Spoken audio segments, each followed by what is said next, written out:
नमस्कार, मैं शिवा माथुरी और आप देख रहे हैं डीवी न्यूज। जैसा कि आप सभी जानते हैं कि अयोध्या में राम मंदिर में होने वाली प्राण प्रतिष्ठा को लेकर हर एक इंसान खुश है। देश भर में ही नहीं बल्कि विदेश में भी खुशियां मनाई जा रही हैं। लेकिन क्या आप जानते हैं कि अयोध्या में प्राण प्रतिष्ठा को लेकर कांग्रेस ने एक नया बवाल खड़ा कर दिया है। कांग्रेस को दिए गए न्योते को कांग्रेस ने ठुकरा दिया है और इस प्राण प्रतिष्ठा में जाने से इनकार कर दिया है। अब आपको बता दें कि उनके इस अस्वीकार किए जाने के बाद से एक बड़ा बवाल खड़ा हो गया है। हालांकि बीजेपी इसे बेइज्जती बता रही है या फिर कांग्रेस इसे अपना समर्थन बता रही है। चलिए देखते हैं कि आखिर क्या है ये पूरा विवाद और ऐसा क्यों हुआ। अयोध्या में राम मंदिर के प्राण प्रतिष्ठा समारोह में कांग्रेस नेता शामिल नहीं होंगे। एक दिन पहले पार्टी हाईकमान ने अपना स्टैंड क्लियर कर दिया है। कांग्रेस ने अपने बयान में यह भी कहा है कि हमारे जिन नेताओं को न्योता मिला है वे भी नहीं जाएंगे, अन्य कोई नेता भी इस कार्यक्रम का हिस्सा नहीं बनेगा। इसे कांग्रेस की बड़ी रणनीति का हिस्सा माना जा रहा है।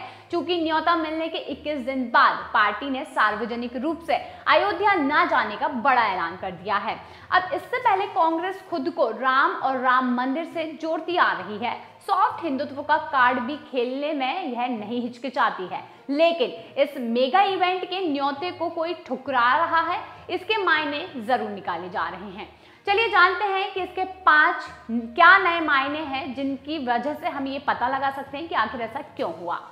बुधवार को कांग्रेस ने एक बयान जारी किया और बताया कि पार्टी अध्यक्ष मल्लिकार्जुन खड़गे, सोनिया गांधी और अधीर रंजन को 22 जनवरी को राम मंदिर के प्राण प्रतिष्ठा कार्यक्रम में शामिल होने का न्योता मिला था।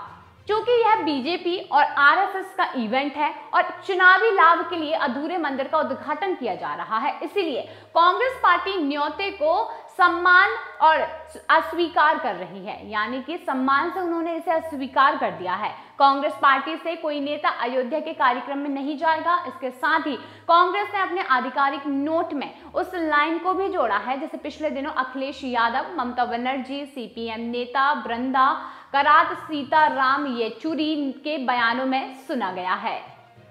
चलिए तो पहला पॉइंट हम यहाँ पर देखेंगे कि बीजेपी और आरएसएस का ये इवेंट है, ऐसा कांग्रेस ने एक आरोप लगाया है। कांग्रेस ने उसी लाइन को दोहराया है और धर्म को एक निजी मसला बताकर किनारा कर दिया है। बताते हैं कि कांग्रेस ने अपने बयान में क्या कहा। उन्होंने कहा कि हमारे देश में लाखों लोग भगवान राम की पूजा करते हैं, धर्म एक निजी मामला है, लेकिन आरएसएस बीजेपी ने लंबे समय से अयोध्या में मंदिर को राजनीतिक प्रोजेक्ट बनाया है। बीजेपी और आरएसएस के नेताओं द्वारा अधूरे मंदिर का उद्घाटन स्पष्ट रूप से चुनावी लाभ के लिए किया जा रहा है। 2019 में सुप्रीम कोर्ट के फैसले का पालन करते हुए और भगवान राम का सम्मान करने वाले लाखों लोगों की भावनाओं का सम्मान करते हुए मल्लिकार्जुन खड़गे, सोनिया गांधी और अधीर रंजन चौधरी ने स्पष्ट रूप से आरएसएस बीजेपी के कार्यक्रम के निमंत्रण को सम्मान पूर्वक अस्वीकार कर दिया है। अब दूसरा पॉइंट यहाँ पर यह है कि बीजेपी के एजेंडे में यहाँ पर कोई नहीं फंस सकता, ऐसा कांग्रेस ने आरोप लगाया है कि यहाँ पर बीजेपी के एजेंडे में ना फंसा जाए।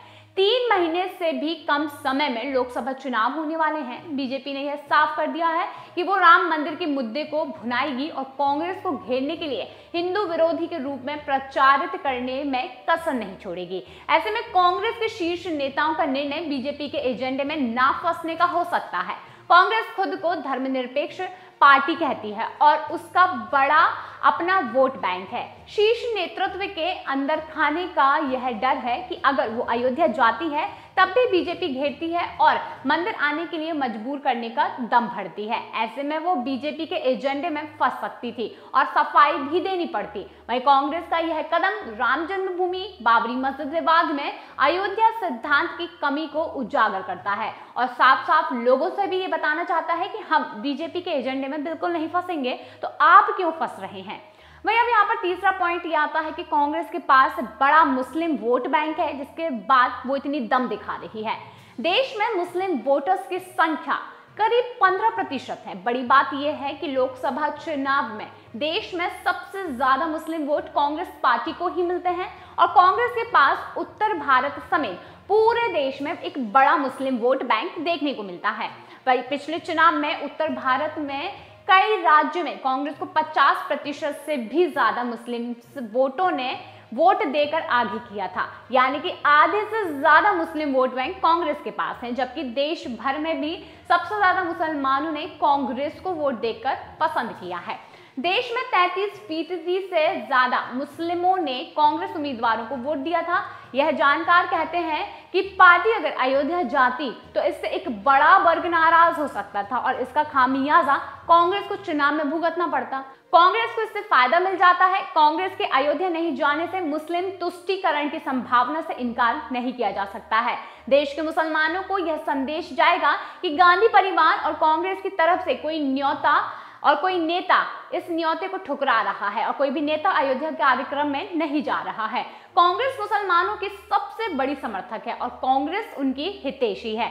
और यही एक मुद्दा देखा जा रहा है कि अगर कांग्रेस रामलला की प्राण प्रतिष्ठा में नहीं जाता है तो कांग्रेस समुदाय कहीं ना कहीं गांधी परिवार से जरूर खुश होने वाला है। अब यहाँ पर चौथा पॉइंट हम देखने जाएंगे, हार्डकोर हिंदुत्व से अलग राजनीति। क्या है ये मुद्दा? कांग्रेस यह भी कहती हुई नजर आ रही है कि राम मंदिर के कार्यक्रम में ना जाने का फैसला सोच समझ कर लिया गया है। कांग्रेस ने करीब 21 दिन यह बताने में लगा दिए कि पार्टी नेता 22 जनवरी को अयोध्या नहीं जाएंगे। कांग्रेस से पहले राम सबके हैं कहते हुए कांग्रेस के दूसरे सहयोगी भी लगभग वही वजह गिनाते हुए इनकार कर चुके हैं जो कांग्रेस अब बताती है। इतिहास को देखा जाए तो 90 के दशक में कांग्रेस ने अपने घोषणा पत्र में कानूनी तरीके या फिर बातचीत के जरिए राम मंदिर निर्माण के लिए हामी भरी थी और इस लिहाज से तो उसे अयोध्या के प्राण प्रतिष्ठा समारोह में जरूर जाना चाहिए था। लेकिन यह दाव बताता है कि कांग्रेस हार्डकोर हिंदुत्व से अलग राजनीति करना चाहती है और इसके अलग अलग इलाकों के हिसाब से कई बड़े फैक्टर भी सामने निकल कर आए हैं, जिसमें मुस्लिम फैक्टर सबसे बड़ा नजर आ रहा है। वही यहाँ पर मंदिर में जो न्योता मिला है मंदिर जाने के लिए, उसे मना करने के बाद साउथ को साधने में भी मदद मिलेगी। जी हाँ, ये 5वां पॉइंट है जो हम आपको बता रहे हैं। साउथ को साधने में कांग्रेस को इससे मदद मिलने वाली है।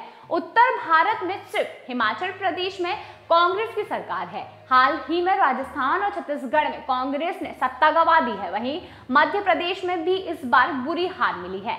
पंजाब, दिल्ली, उत्तराखंड, उत्तर प्रदेश समेत अन्य राज्यों में भी पार्टी का बड़ा वोट बैंक खिसक चुका है और जो कि बिल्कुल नीचे आ गया है। इसके द्वारा दक्षिण भारत की तरफ देखा जाए तो वहां कांग्रेस मजबूत होते हुए दिख रही है। इससे पहले कर्नाटक में सरकार बनाई, फिर तेलंगाना में भी जीत मिली, आंध्र प्रदेश में भी सत्ता में सहयोगी पार्टी है। वहीं अयोध्या को लेकर यह बात निकलकर सामने आई है कि एक फैसले से पार्टी को केरल में झटका लग सकता है, उसे चुनाव में नुकसान भी उठाना पड़ सकता है। कर्नाटक, तेलंगाना जैसे राज्यों में सीटें कम हो सकती हैं। यहाँ कांग्रेस को अच्छे प्रदर्शन की उम्मीद है। वहीं उत्तरी, पश्चिमी और अन्य मध्य राज्यों में पार्टी को कोई खास फायदा नहीं होगा। यहाँ बीजेपी कांग्रेस के बीच सीधी लड़ाई है और वहां पर सीधी लड़ाई से कांग्रेस बिल्कुल भी किसी भी प्रकार का रिस्क लेते हुए नहीं दिखाई दे रही है। अब इससे पहले नॉर्थ बनाम साउथ की लड़ाई में भी कांग्रेस शीर्ष नेतृत्व की चुप्पी पर बीजेपी सवाल उठाते आई है। बताते हैं कि दक्षिण भारत में कांग्रेस और उनके सहयोगी दल लगातार बयानबाजी करते देखे गए हैं, लेकिन कांग्रेस हाईकमान ने चुप रहकर इस लड़ाई से दूरी बनाई है। जानकार कहते हैं कि दिसंबर में विधानसभा चुनाव के दरमियान सनातन विरोधी बयानों की कीमत कांग्रेस को उत्तर भारत के राज्यों में जरूर चुकानी पड़ी है, लेकिन चुप्पी साधे रहने से साउथ में फायदा जरूर पहुंचा है। कहीं ना कहीं कांग्रेस ने जिस तरीके से इस निमंत्रण पत्र को अस्वीकार किया है, कहीं ना कहीं इसे कांग्रेस एक चुनावी रणनीति के तौर पर देख रही है और इसीलिए इतने बड़े निमंत्रण पत्र को कांग्रेस ने सीधे सीधे अस्वीकार कर दिया है। सहयोगी दलों के साथ खड़े होने का संदेश भी यहाँ पर कांग्रेस ने दिया है। सुना होगा गठबंधन पार्टी, जहां पर एक दूसरे के साथ रहने का वादा किया जाता है, दिखावा किया जाता है, वहां पर कांग्रेस ने अपने सहयोगी पार्टियों का भी समर्थन किया है। कांग्रेस के ज्यादातर सहयोगी दलों ने साफ कर दिया है कि वो रामलला की मूर्ति के प्राण प्रतिष्ठा समारोह में नहीं जाएंगे, जबकि न्योता मिलने के बाद कांग्रेस नेता यही कहते आ रहे थे कि इंतजार करिए, जल्द बता देंगे। सोनिया गांधी का पॉजिटिव रुख है, अगर वो नहीं जाएंगी तो किसी पार्टी नेता प्रतिनिधि मंडल को अयोध्या जरूर भेजेंगी। इस बीच कांग्रेस के ज्यादातर सहयोगी दलों को या तो न्योता नहीं मिला है या वो खुलकर संकेत देने लगे थे कि अयोध्या के कार्यक्रम में वे नहीं जाएंगे। उद्धव ठाकरे गुट अयोध्या जाने की सलाह दे रहा था। वहीं इसके साथ ही अरविंद केजरीवाल और शरद पवार न्योता मिलने का इंतजार कर रहे हैं। इसके साथ लालू प्रसाद यादव, ममता बनर्जी, अखिलेश यादव, सीताराम येचुरी, बृंदा करात जैसे नेताओं ने अयोध्या न जाने का फैसला लिया था। आपको बता दें, उनके अयोध्या न जाने के इस फैसले से कांग्रेस ने भी उनका समर्थन दिखाया है। कांग्रेस के फैसले में राजनीति झलक साफ तौर पर देखने को मिल रही है। अगर कांग्रेस कहती भी है कि धर्म एक निजी मामला है, लेकिन अयोध्या में राम मंदिर बीजेपी और आरएसएस का पॉलिटिकल प्रोजेक्ट है, इसलिए वो इस कार्यक्रम में शामिल नहीं होंगे और यही बात कांग्रेस के फैसले में भी झलकती है। जानकार यहाँ पर कहती है कि कांग्रेस भी चुनावी फायदे के लिए अयोध्या जाने से किनारा कर गई है। कुछ को जाने से फायदा होगा, कुछ को ना जाने से भी फायदा पहुंचेगा। कांग्रेस भी सोच रही है कि अयोध्या ना जाने से पार्टी को ज्यादा फायदा हो सकता है। एक तो यहाँ पर अपने साथ जो सहयोगी हैं उनका समर्थन सामने आ रहा है, दूसरा मुस्लिम वोटों को लेना है और पूरी तरीके से इस चुनाव में अपने आप को कैसे अच्छा प्रदर्शित करना है, ये यहाँ पर दर्शाया जा रहा है। अब इतना ही नहीं, राम मंदिर के जो निमंत्रण पत्र थे उसको तो अस्वीकार कर दिया, लेकिन यहाँ पर कई सारे विवाद खड़े हुए हैं। यानी कि ताला खुलवाने से लेकर राम मंदिर निर्माण तक का श्रेय यहाँ पर कांग्रेस लेना चाहती है। अक्सर कांग्रेस नेताओं को भी राम मंदिर निर्माण का श्रेय लेने की कोशिश करते देखा गया है। मध्य प्रदेश विधानसभा चुनाव के दौरान पूर्व सीएम कमलनाथ ने एक इंटरव्यू में ये कहा था कि हमें इतिहास नहीं भूलना चाहिए। राजीव गांधी ने पहली बार राम मंदिर का ताला खुलवाया था। राम मंदिर एक पार्टी और एक व्यक्ति का नहीं है, बल्कि यह भारत के हर नागरिक का है। राम मंदिर को बनाने में किसी के घर का पैसा तो नहीं लगा है, बल्कि यह सरकार के पैसे से बन रहा है। राम मंदिर को लेकर प्रधानमंत्री रहते राजीव गांधी ने भी काफी कुछ किया था। 1986 में पहली बार राम मंदिर का ताला खुलवाने का श्रेय भी राजीव गांधी को ही हासिल है।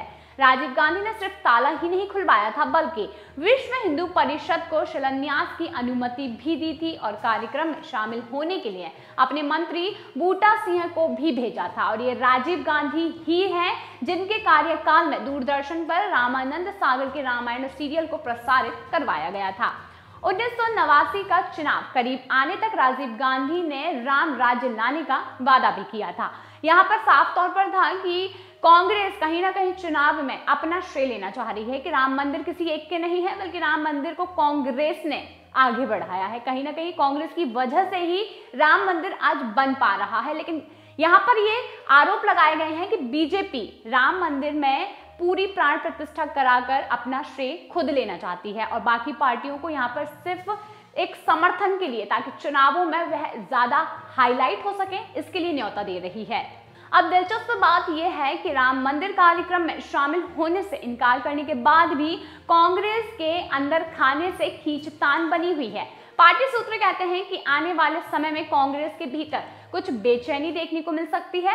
पुराने नेता कहते हैं कि अयोध्या मुद्दा कांग्रेस को भ्रमित और विभाजित कर रहा है। चुनावी संदर्भ में देखा जाए तो कांग्रेस की तरफ से राम राज्य के वादे से लेकर बाबरी मस्जिद की रक्षा तक की टिप्पणियां की गई हैं, लेकिन 1992 के बाद से कांग्रेस को कभी राजनीतिक लाभ नहीं मिल सका है। निजी तौर पर ज्यादातर कांग्रेसी राम मंदिर मुद्दे पर निष्पक्ष या फिर पारदर्शी तरीके से बात करने से बचना पसंद करते हैं। राजीव गांधी ने अयोध्या से शुरू किया था चुनावी अभियान, तो इसीलिए शायद बीजेपी को भी ये चुनावी अभियान के तौर पर देख रही है। सोनिया गांधी, राहुल गांधी और उनसे पहले राजीव गांधी भी अयोध्या को लेकर अलग अलग मौकों पर अक्सर अलग अलग भाषा में बात करते देखे गए हैं और उनके सामूहिक प्रयास राजनीतिक लाभ लाने में विफल रहे हैं। अब आपको बता दें कि बीजेपी पूरी तरीके से इस मामले से बच रही है, क्योंकि बीजेपी ने शायद यहाँ पर ना तो किसी भी राजनीतिक विवाद को लेकर कोई बयान दिया है, ना ही यहाँ पर कोई ऐसी अटकलें लगाई हैं जिससे जानकर कोई भी ये कहे कि ये एक राजनीति कार्य हो रहा है। अब यहाँ पर कुछ इतिहास के पन्नों को उठाकर देखा जाए तो जनवरी में 1998 में जब सोनिया गांधी औपचारिक रूप से राजनीति में शामिल हुई थी, तो उन्होंने हैदराबाद में यह बयान फिर से दोहराया।